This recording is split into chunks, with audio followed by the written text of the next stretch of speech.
सुप्रभात मित्रमैत्रिणींनो. तर बघूया आता काकांच्या आयुष्यामध्ये आणखीन त्रासाचे आणि चिंतेचे दिवस म्हणजे काय होणार आहे ते. महात्मा गांधी प्रभृती पुढाऱ्यांना अटक होऊन देशात प्रचंड धामधूम सुरू झाली. आमच्या गावातही सरकारविरोधाची निदर्शनं सुरू झाली. गोट्याचा स्वदेशाभिमान, पंडित जवाहरलाल यांच्यावरील त्यांची अलोट भक्ती यांची आम्हाला चांगलीच जाणीव असल्यामुळे एखाद्या निदर्शनात तो आपल्यावर संकट ओढवून घेतो की काय अशी प्रारंभी आम्हाला धाकधूक वाटली. पण तो आमचा अंदाज चुकला. अजाण विद्यार्थ्यांनी शाळा ओस पाडण्याची हुल्लड उठवली, पण गोट्या आधीच सामील झाला नाही. उलट त्या हुल्लडीला त्याने कसून विरोध केला. आम्ही शाळेत गेलो नाही तर इंग्रजाला त्याची झळ काय लागणार. त्यापेक्षा इंग्रजी मालावर बहिष्कार घालण्याचा उद्योग केलेला चांगला. शाळा सुटल्यावर बाजारात परदेशी मालाच्या दुकानांवर निरोधन करू अशी त्याची सूचना होती. पण ती त्याच्या शाळा सोबत्यांना रुचली नाही. त्यांनी शाळेवरच बहिष्कार घातला. सर्वच मुलांना या बहिष्कारात सामील होता येण्यासारखं नव्हतं. सरकारी नोकर आणि या न त्या प्रकारे सरकारशी सूत असणाऱ्या मंडळींच्या मुलांना घरच्या धाकामुळे शाळेत जाणं भाग होतं. गोट्याला आमचा कोणाचा धाक नव्हता, पण तो स्वतःच्या तत्वासाठी शाळेत जात होता. शाळेच्या दारात विरोधक मुले घोळका करून उभी असत. त्यातून वाट काढायची म्हणजे सोपं काम नव्हतं. इतर मुलांप्रमाणे रट्ट्याला धरून त्याला मागे खेचण्याचं धैर्य कुणाला नव्हतं. म्हणून तो शाळेत शिरू लागताच देशद्रोही, स्लेव्ह डॉग अशा काही ना काही आरोळ्या तेवढ्या ते ठोकीत. पण अखेर गोट्याचाच विजय झाला. शाळेवर बहिष्कार घालणारी मुलं देशभक्तीचे दुसरे काही सत्कृत्य करण्याऐवजी शाळेच्या क्रीडांगणावर चकाट्या पिटीत, नाहीतर पत्त्यांचा डाव मांडून मजा करीत बसू लागली. काही श्रीमंतांची मुले दिवसाचे सिनेमाचे कार्यक्रम साधू लागली आणि सिनेमाच्या मधल्या सुट्टीत चहा चिवड्याचा कार्यक्रम साधू लागली.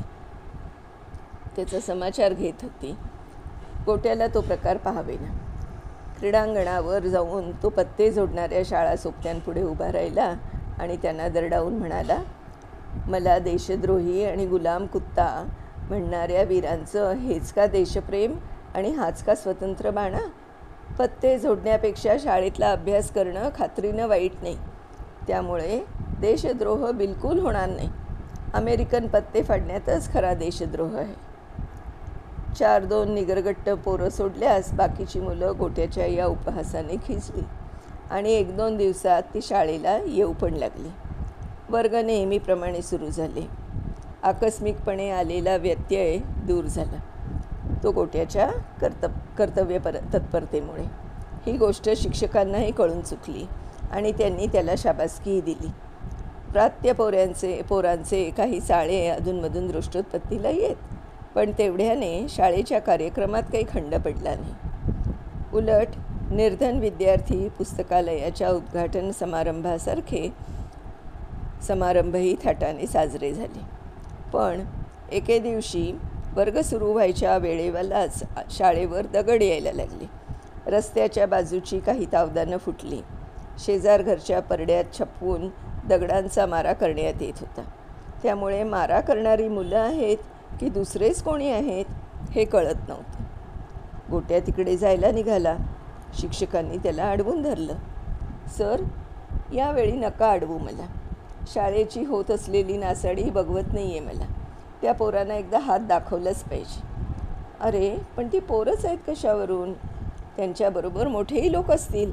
शिवाय ते किती आहेत याचा अंदाजही नाही आपल्याला. तू एकटा गेलास आणि त्यांनी घोळक्यानं तुझ्यावरच हल्ला चढवला तर? मग आम्ही आमची फौज घेऊन त्यांच्यावर स्वारी करतो. पण शिक्षकांनी त्यावेळी गोट्याला सोडलं नाही आणि इमारतीची मोडतोड वाचवण्यासाठी शाळा बंद केल्याचं जाहीर केलं. शाळा बंद ठेवली तरी ती घातपातातून वाचली असं म्हणता येईना.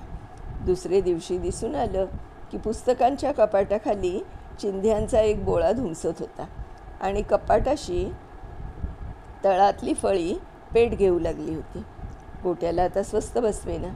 त्याने आपले 8-10 जिवलग दोस्त जमवून शाळेभोवती गुप्तपणे पहारा करायचं काम सुरू केलं. दिवे लागणी नुकतीच होऊन गेली होती. पहाऱ्यावरील पहिली जोडी परत निघाली होती आणि रात्रीचा पहारा वाटून घेण्यासाठी गोट्या आणि इतर सोबती एकत्र आले होते. त्याच वेळी शाळेमागील बागेतून कोणीतरी आवारात उतरल्याचं दिसलं. सर्व मुले तिकडे धावली. पाहतात तो काय, 7वीतला शहाणे 6वीतल्या साबणेच्या खांद्यावरून सायन्स रूमच्या खिडकीत काहीतरी टाकण्याची खटपट करीत होता. गोट्याला दम निघाला नाही. त्याने अचानकपणे जाऊन साबण्याच्या कमरेत लाथ घातली. तो कोलमडला आणि साहजिकच त्याच्या खांद्यावरचा शहाणेही कोसळला. भेदरल्यामुळे असो की कपटाने असो, शहाण्या साबण्यांनी शंख ठोकला. चोराच्या उलट्या ही म्हण त्यांनी खरी करून दाखवली. लोक जमले, पोलीसही आले. शहाण्याने गोट्या प्रभृती पोरं शाळेला आग लावायचा प्रयत्न करीत असता आपण त्यांना पकडलं. पण आपण थोडे आणि ते पुष्कळ असल्यामुळे त्यांनी आपल्यावर उलट हल्ला करून आपणाला चोप दिला असं धडधडीत खोटं सांगून टाकलं. साबण्याने त्याची जरी ओढली. पोलीस नायकाचे व साबण्याचे काही नाते असल्यामुळे त्यांचा कांगावा त्यांना खरा वाटला आणि गोट्या आणि मंडळींचा कसलाही खुलासा ऐकून न घेता नायकांनी त्याला त्याच्या दोस्तांचं अटक करून चौकीवर नेलं. चोर सोडून संन्याशाला सुळी म्हणतात ना, तसंच झालं. गोट्याला अटक झाल्याची बातमी आम्हाला कळली आणि आमच्या घरी चिंतेचं वातावरण पसरलं. आजींच्या डोळ्याचं पाणी खळेना. तीही भिवून गेलेली दिसली. सुमा कावरीबावरी झाली. शिपाई पकडून नेलेल्या माणसांना मारतात का हो दादा, असं तिनं मला विचारलं. सध्या अटक झाली तरी कोणाचा छळ होत नाही. उलट घरच्यापेक्षा अटकेतच माणसं मजेत असतात असं खोटंच सांगून मी त्यांना धीर देण्याचा प्रयत्न करीत होतो. इतर वेळी फौजदारांची समजूत घालून किंवा दुसऱ्या कोणाचा वशिला लावून मुलांना सोडवून घेणं शक्य झालं असतं. पण यावेळी पोलिसांची मने कायदेभंगाच्या संशयाने पछाडलेली. ते कोणाचं काही ऐकून घ्यायला सुद्धा तयार नव्हते. गोट्या आणि त्याचे साथीदार यांना शाळेला आग लावण्याचा प्रयत्न केल्याच्या आरोपावर मॅजिस्ट्रेट रा. दयाळजी यांच्यापुढे उभा करण्यात आलं. त्यांना पकडणाऱ्या नायकाची फिर्यादी म्हणून जबानी झाली. शहाणे आणि साबणे या विद्यार्थ्यांनाही आपले पहिलेच नाटक पोलिसांच्या शिकवणुकीप्रमाणे सुरेख वटवले. गोट्याच्या बचावासाठी दिलेल्या वकिलांच्या उलट तपासणीतही शहाणे साबणे डगमगले नाहीत. गोट्याचे शिक्षक आणि त्याचे जिवलग मित्र गोट्याच्या निर्दोषीपणाबद्दल साक्ष द्यायला तयार होते. पण त्यांच्या मदतीआधीच गोट्याने आपली सुटका करून घेतली. त्याचा जबाब झाला तेव्हा मॅजिस्ट्रेट साहेबांच्या प्रश्नांना त्यानं पुढील प्रमाणे उत्तरं दिली. तुझ्यावर शाळेला आग लावायचा प्रयत्न केल्याबद्दल आरोप आहे, तो तुला मान्य आहे काय? मुळीच नाही. पण तुला तसं प्रयत्न करताना पोलिसांनी पकडलं आहे. पोलिसांनी आम्हाला पकडलं हे खरं आहे, पण आग न लावू देण्याचा प्रयत्न करताना पकडलं आहे. म्हणजे दुसरं कोणी आग लावित होते आम्हाला असा संशय आला म्हणून आम्ही त्यांच्यावर चालून गेलो. त्यांच्यावर म्हणजे कुणावर? अंधारात मी त्यांना ओळखलं नाही नीटसं.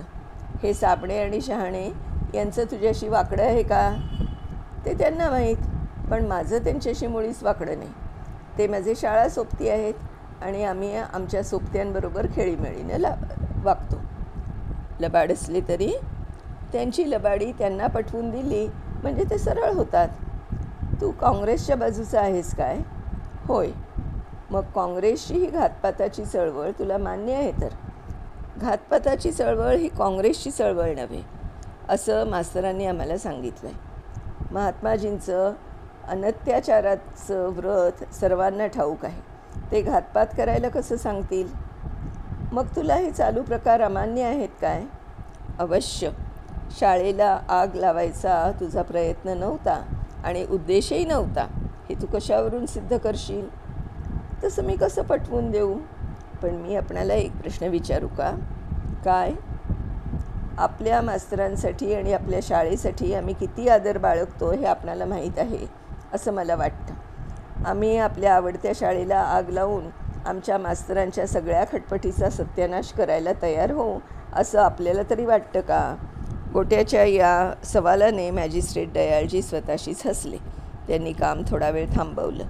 त्यांच्या खोलीत पोलीस अधिकाऱ्यांचे काही खलबत झाले आणि नंतर पोलिसांनी खटलाच काढून घेतल्यामुळे गोट्याला आणि त्याच्या मित्रांना मुक्त केल्याचा निकाल त्यांनी दिला.